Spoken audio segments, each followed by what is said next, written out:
And welcome everybody to the daily space weather. Lots of stuff going on. I'm your host, Dan, and I've got an idea. How about if I appear? I'm also known as smAsho, and we are starting things out by looking at the local yellow dwarf here. It's a 48-hour video from the SDO, the Solar Dynamics Observatory. And we've seen the largest solar flares that we've seen in nearly 3 years. Both happened yesterday, while we did yesterday's live stream. It was one of those how you like them apples moments, and it was not intentional or planned in any way.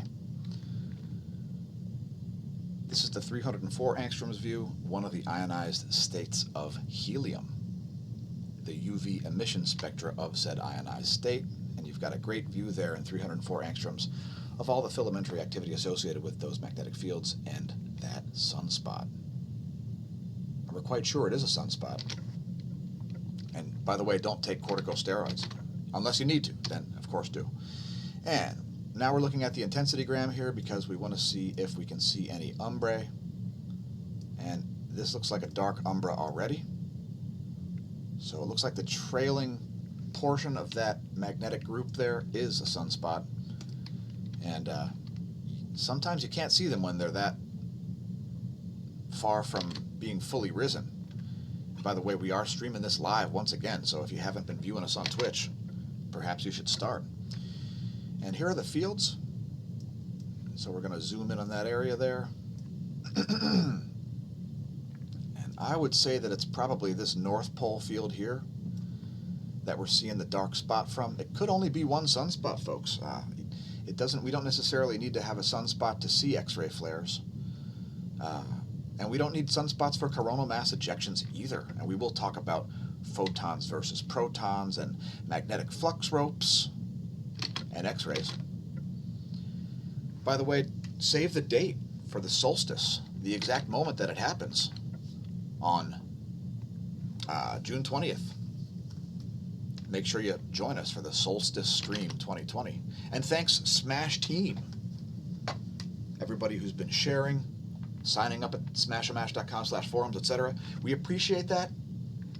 And a surprising number of people over at forums. Thanks, everybody, for your continued support. Thanks to our Subscribe Stars and to our Patreons, including our newest Patreon. And we're going to move on and do the entire daily space weather backwards. We've experienced a magnetic reversal at the Smash bunker, and it's forcing us to do the thing backwards. Yes. Just kidding, folks. Occasionally we do it backwards for fun. And so again, if you haven't subscribed to us over at twitch.tv/smashomash, it's highly recommended. In any case, there is the U.S. water vapor map. And the eastern U.S. dominated by a large swath of dry, massive air. And there's the cloud situation. We're not going to animate that. No need. Here's a U.S. Doppler radar map, one of our value-added services that we usually put at the end of the videos. Today, we've put it at the beginning. Little string of thunderstorms. It looks like they're across South Dakota and Nebraska. Now, we used lightningmaps.org last night because we got hit with a thunderstorm. Lightningmaps.org, next time you hear thunder. Like Wheeler County. Wheeler County's got thunder rolling in. And yes, those concentric circles are the estimated sound waves. So you can indeed forecast thunder. I don't know what happened. Did we leave the planet? We went to Antarctica for some reason. Also some lightning happening in Eastern Europe. Next we're going to look at the water vapor maps for the Far East and Oceania. There's what's going on there. Also Africa and Europe. There are the water vapor maps for those areas. And don't get bored with meteorology, folks, because we got some heliospherics. Heliophysics as we've seen perfect examples of magnetic flux ropes. Let's look at jet streams first. Check out the extreme meridional flow right here. As part of the jet stream is moving practically due west. If you don't think that's weird, well, you mustn't be a regular viewer. Please tell your friends and foes about the content. Here are the western jets, and this is what we're looking at here is the wind at flight level 25,000. For instance, this area, it's at 206 kilometers per hour, or 128 miles per hour if you prefer that unit, as I do. Anyway, extreme meridional jet stream flow on both hemispheres. Check out how jumbled up that jet stream is. Check out how jumbled up that jet stream is. Practically like the photograph for meridional jet stream flow, if you look it up. That's meridional jet stream flow. Next, we're looking at the pressure cells here on windy.com. This is the pressure at the surface, folks. And we're letting that advance into tomorrow around noon via the GFS forecast. Here is where things will be at 12 noon my time, and I'm located in eastern PA. Shout out to Velo Shop peeps and to Becky Quinn et al. Let's ride bikes tomorrow. Let's play bikes. Weather.gov is showing us frost advisories in northern Minnesota, as well as, what is that all about? Special weather statement. What do you got? Hazardous weather outlook. Seems a little vague. I'll let you look at it for yourself at weather.gov. And now we've moved on to the part where I am spooked and scared of things like that. Oh my God.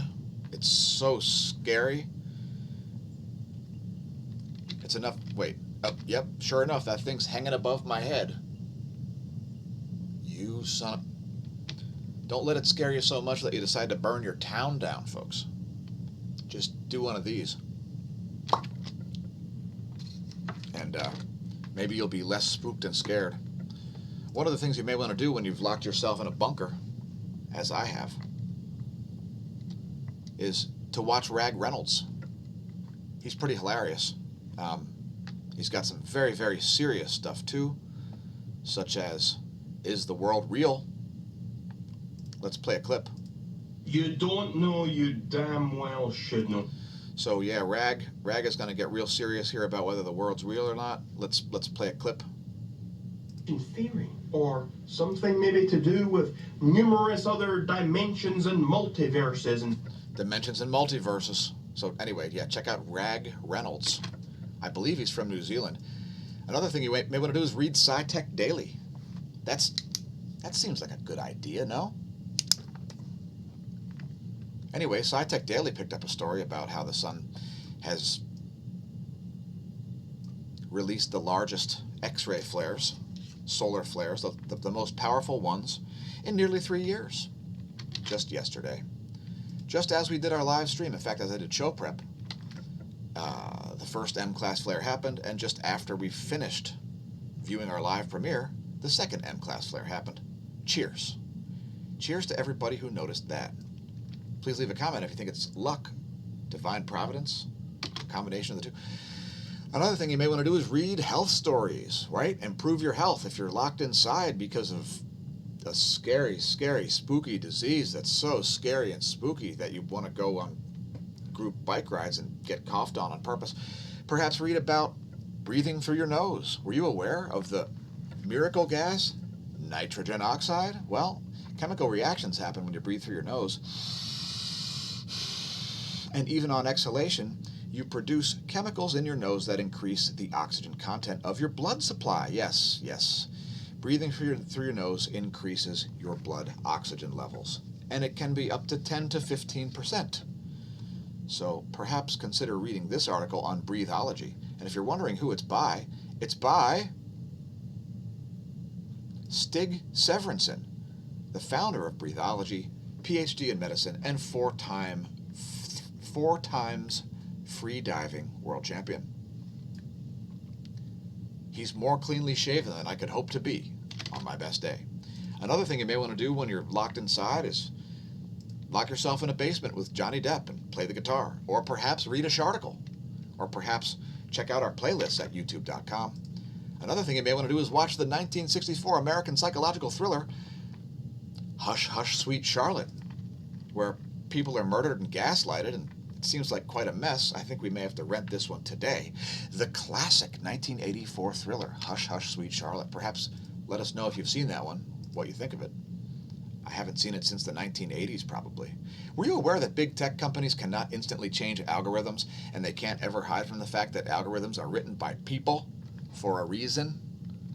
So the next time somebody tells you that, oh, Google and Facebook, they're just, and Twitter, they're just only censoring you based on an algorithm. They're not really censoring you. It's an accident. Well, guess what? All that code gets written by humans, and somebody's responsible.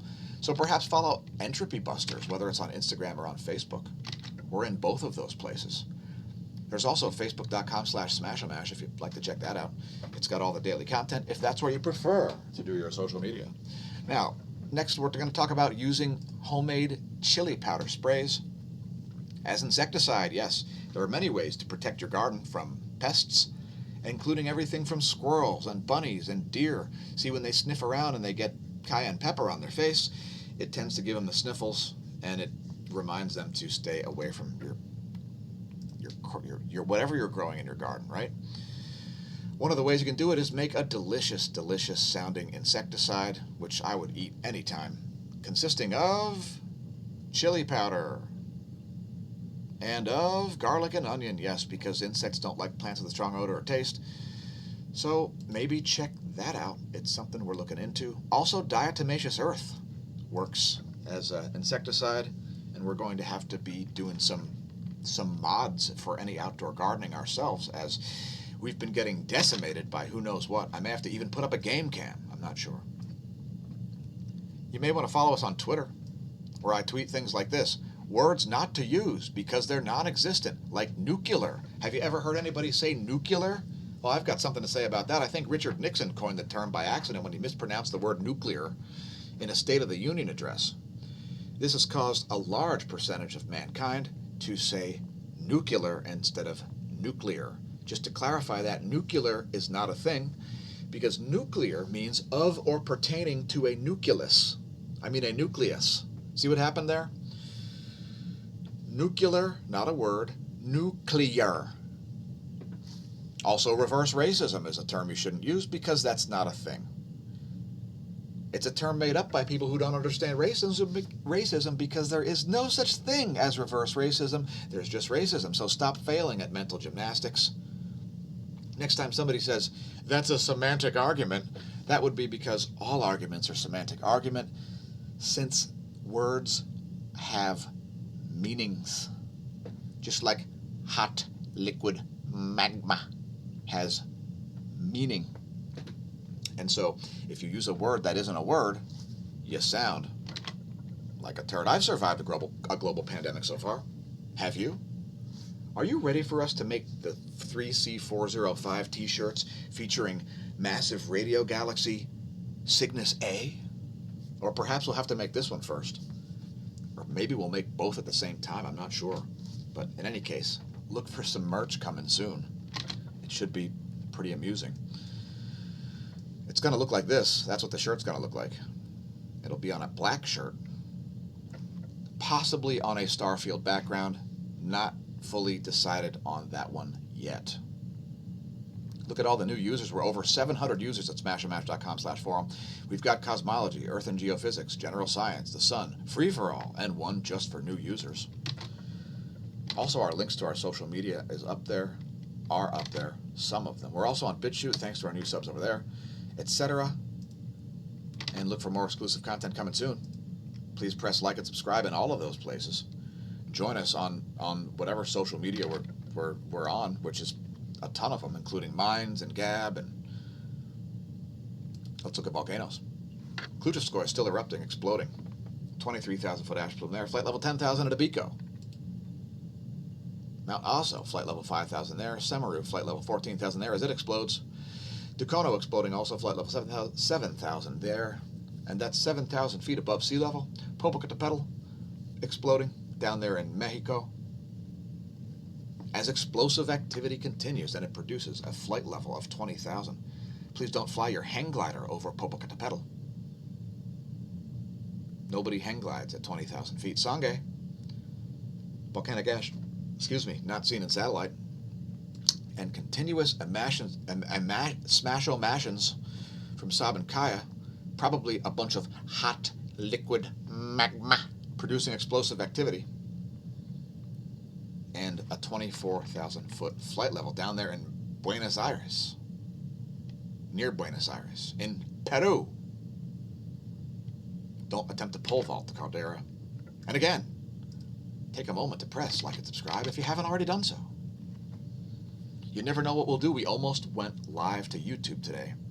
It's just that we like watching the content with our viewers so much that we'd prefer to record on Twitch and then watch the premiere live with our viewers. Scrolling up the list of earthquakes, we see some at the Mid-Atlantic Ridge. We're going to report on anything big or anything weird or anything deep or perhaps even shallow. The first one on the list we're going to talk about is the 4.9 at Chile. It happened at 16:32 UT yesterday. That's 4:32 p.m. Universal Time. It was at 116.2 kilometers depth. Small deep quake in Alaska. Another deep quake in western South America, this one in Argentina, at 205 kilometers. So a couple quakes around the 5 magnitude there, otherwise not a lot going on. A 200-plus kilometer deep quake at Afghanistan was at a 4.1 magnitude. Here's the largest of the past 24, I think. A 5.5 at Papua New Guinea. Check that out. Another one coming in only 15 minutes later on the other side of the world at the Mid-Atlantic Ridge. So Papua New Guinea, and 15 minutes later, Mid-Atlantic Ridge. And then 8 minutes later, where the heck is that one? Oh, another one in the same place. So an aftershock of nearly the same magnitude, that was at 5.4. And there's the end of that list. And let's continue on to look at the ionosphere as we're moving back up into space. Oh yes. We're moving up into space, folks. And we're wishing those SpaceX crew a great launch today. Hopefully it'll happen. Perhaps we'll even cover that live. Anyway, there's 6 hours of the ionosphere, and it's looking fairly normal. Let's bring up the latest. And thanks for leaving a comment, BoJ420. Thanks for sleepwalking the sun. I don't know, sleep or wake. Every sleep or waking, the sun is in the sky. Yes, indeed. Yes, indeed. Anyway, there's the latest image on the ionosphere. Looking a little bit odd there in the southern hemisphere. A little bit charged up. But otherwise, not really anything to write home about. And let's look at the total electron content here. This is the entire air column from the thermosphere all the way down to the ionosphere. And we see very low electron flux levels, and they're going to continue that way as we are currently getting struck by a coronal hole wind stream, as if all the activity isn't enough to talk about. So there you see the electron flux, and this is going to be cratered. We're not going to get anywhere near alert levels for at least a couple of days, if at all, here. So there's the greater than 2 mega electron volt fluence, the relativistic electron flux, only the ones that are greater than 2 mega electron volts, and you see how low that is. It's going to stay low. Next, looking at the Gong 2 stuff, this is the magnetometers that are based on 51 ground-based magnetometers, as well as one out here at stereo A and one out here at stereo B. And nothing to write home about there, but you do see the B field being moved around a little bit as we see a bunch of activity. And I think there could be another sunspot forming on the east also. So that's something to keep an eye on. And when I say eye on, well, the pun is intentional. Now, these are magnetic field force lines or potential magnetic field force lines. The data is 1 hour and 28 minutes old.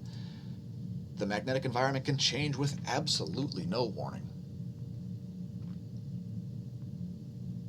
And we see some indication of powerful north magnetic pole behavior. As you can see, the North Pole is starting to pull through again, as opposed to the entire current sheet entirely charged up in the Earth latitudes by the South Pole, shown here in red. So you see the North Pole coming through, shown in green. Ghost magnetometers are kind of all over the place, and no surprise there, as there's a coronal mass ejection and a coronal hole wind stream, and lots of activity, and yeah. So here we see the magnetic perturbations coming down closer to home again. These are the ground magnetic perturbations, courtesy University of Michigan geospace model. And we see significant ground perturbations. We see these pulses coming out of the center of the Pacific Ocean, as we've seen last year, actually. We saw the same thing last year. And lots of perturbations there over both northern Canada and the South Pole, with the South Geomagnetic Pole is someplace around here, off the coast of Antarctica in the Indian Ocean. So we'll let that play through a little extra there as we see some juicy data for all of you geomagnetic enthusiasts. Please leave a comment if you think you know how the Earth's geomagnetic field is generated. Next, we're looking at geospace magnetosphere movies. And now we're zoomed out, looking at the density here. And we see both density and velocity spikes in the past 12 hours. So you can see how this area at the bow shock is very, very pressed back right now. And that's that denser solar wind. And we are expected to be in geomagnetic storm conditions here. NOAA has forecasted a KP of 4, so we're expected to be in at least geomagnetic unrest as a result of the current incoming coronal hole wind stream. So also there is a coronal mass ejection, part of which will strike the Earth probably in the next 12 hours. So we could see a sudden spike. I'm predicting a KP of 6.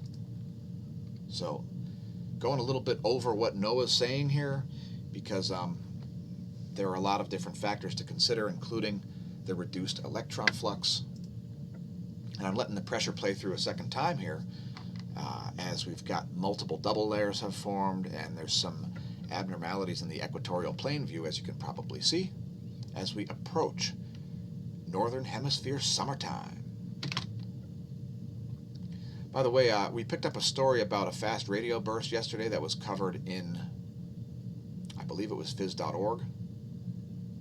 And it was an ultra-powerful fast radio burst of a very short duration. That's at smashomash.com/forum in the Cosmology Forum. Please go have a read, have a post. And there you can see the real-time solar wind. We saw a recent uptick in the velocity here, as well as some abnormalities there in the density. So don't be surprised to see some additional density spikes as this coronal hole wind stream comes. And the velocity could go higher than this also, folks. Current velocity is only at 370. I would expect it to get to about 450 to 500. So we see quite a dense solar wind too, at 22.42 protons per cubic centimeter. And don't expect to see any coronal hole connections going on, as well, there's a bunch of activity that's going to stop that from happening. So also you see the BTBZ has been all over the place. And the scale has expanded here. We see a significant BTBZ right at the peak of the velocity there. When the density came down and the velocity came up, we saw the BTBZ go all the way to 13 for the BT component and negative 12 for the BZ. So that's very South Pole-y. And anyway, there's that information. We don't see any proton events, no surprise there. There are those solar flares. And again, 2 M-class flares came through yesterday. That one just barely reached M-class. And it's moved back into an A-class area. But keep in mind that that area is starting to move into the Earth-facing zone. Again, we are going to talk about magnetic flux ropes momentarily. By the way, if you get up before dawn, you may be able to see Venus and the Sun at the same time. Actually, I think the Sun's rising a little earlier right now.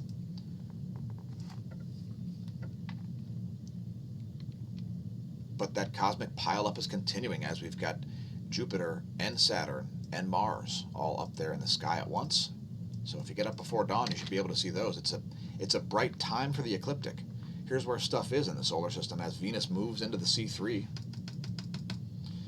There's where things will be in 1 week on 6/6/2020. So let's talk about magnetic flux ropes. Electrons flow along these magnetic flux ropes. And part of the reason why the solar flares occur is because when these suddenly connect and disconnect, some of these electrons lose their way and they get pulled back in, and there's massive energy releases. And when those electrons start putting out synchrotron radiation by going in a very fast and very unnatural path for said electrons, that's one of the aspects of their emission of a photon. So there's an article about this here on space.com. Just type in huge magnetic flux ropes drive powerful sun explosions in your favorite search engine, such as, DuckDuckGo.com, or one that obtains objective search results. Yes, I do have the blue flames today for a reason, which I won't talk about.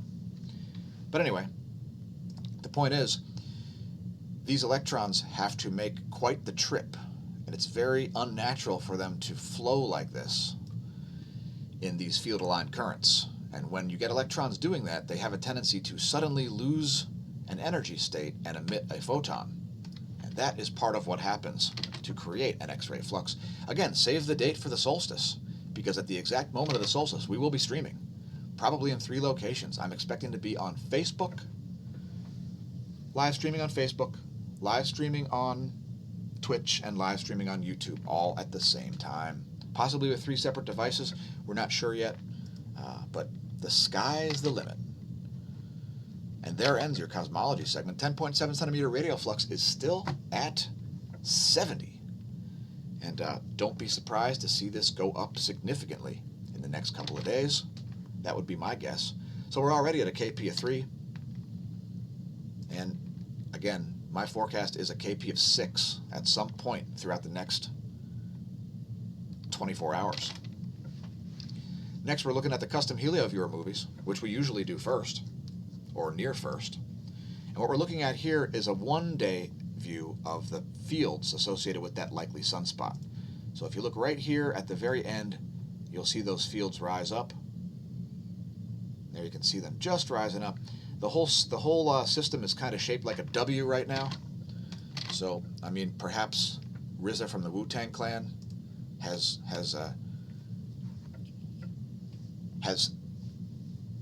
convinced folks in Switzerland to turn on CERN and created these sunspots.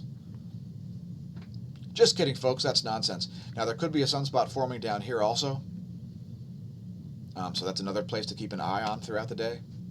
So this is the 94 angstroms view, and this is specifically used to view solar flares and so on. And let's zoom in a little bit on that. I think we can make that a little bit bigger. There you go. There's a good view in 94 angstroms of the past 24, and that will include both of those M-class flares here toward the beginning. There's one of them, and there's the second one, I believe. Check out the data on the SDO if you haven't yet. Here is today. Actually, this is the 1 day in 304 angstroms. So this is starting out on the 28th. And then going just past the 2 M-class flares. So a great view of those M-class flares there in the 304 angstroms view. And we will make another video for the cosmology segments in our playlists on YouTube that include just images of the sun, perhaps to original music. Next, looking at helioviewer, we're going to bring up the newest image and press refresh just to make sure we have the newest images. And there's the full disk view in 171 angstroms. We also see a big plasma filament dancing over here. It's about, 4 Earths in diameter. So lots of stuff to look at. We'll probably make another video throughout the day. It'll be a secret what it is. It could be a diamond anvil too hard to smash. But let's fade to the fields. There are the fields.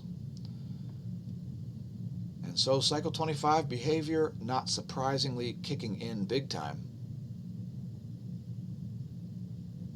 as cycle 24 has been over since September. So there's the fade. There's one of my favorite fades. Thanks for tuning into the smAsho stream. We've got more stuff to cover yet. We're going to look at 193 angstroms as well, as I haven't even had time to look at this myself. So there's the 48-hour SDO video for 193 angstroms. And we'll let that play through a second time there. The flares are right at the beginning. Not as visible in this wavelength, but the coronal holes are. And you can see the North Pole coronal hole has shrunk a little bit.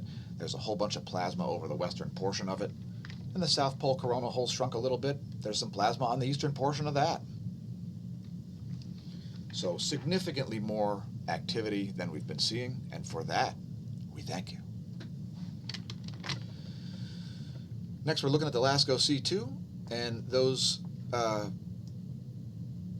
solar flares did kick off a whole bunch of coronal mass ejections that will miss the Earth to the east. So you can see them blasting off there. And if you were reading my argument with Ben Davidson yesterday on Facebook, it was because of coronal mass ejections that are Earth-facing that happened nearly 2 days ago. Not these, which are 100% not Earth-facing. So once again, don't try to gaslight me on the internet. You will look like a mentally handicapped, crazy person. A nut job. A kook. So here's the stereo A coronagraph, and you can see there'd be no coronal mass ejections that are significant here in the Earth-facing zone, because if they were, you'd see something coming out like this, but you don't. Here's the view from the LASCO C3, and the guy who thought this was a reverse coronal mass ejection, that's Venus moving into the frame. It's not Nibiru, since that's not a thing. That's Venus.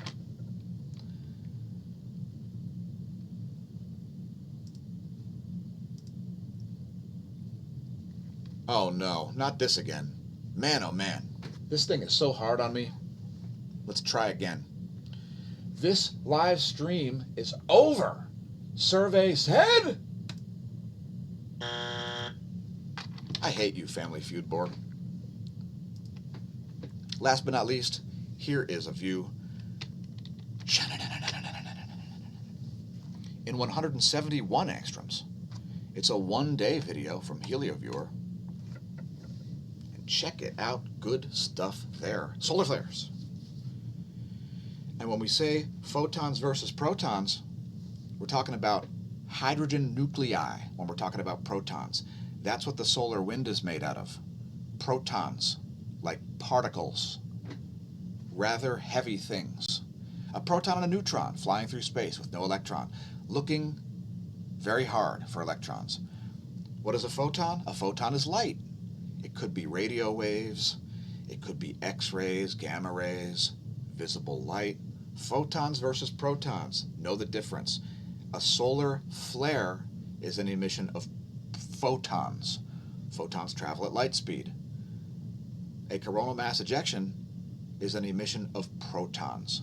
Protons can travel at nearly light speed, as they are especially blasted out of the polar fields of stars, galactic cores, and probably planets, but certainly the first two. The solar wind is protons. Solar flares are protons. Photons. Oh, geez. Solar flares are photons. The solar wind is comprised of protons. Anyway, stare at the sun, don't drink, and if you do, don't drive. Look for at least one more video coming from us throughout the day today. We're not sure when, what, or where. Attempt to understand the physics. And no matter how much the government and rioters cause you to want to drink, don't unless you want to. And if you do, don't drive. And since it'll never be now again, welcome to the Neo-Renaissance. We'll see you soon.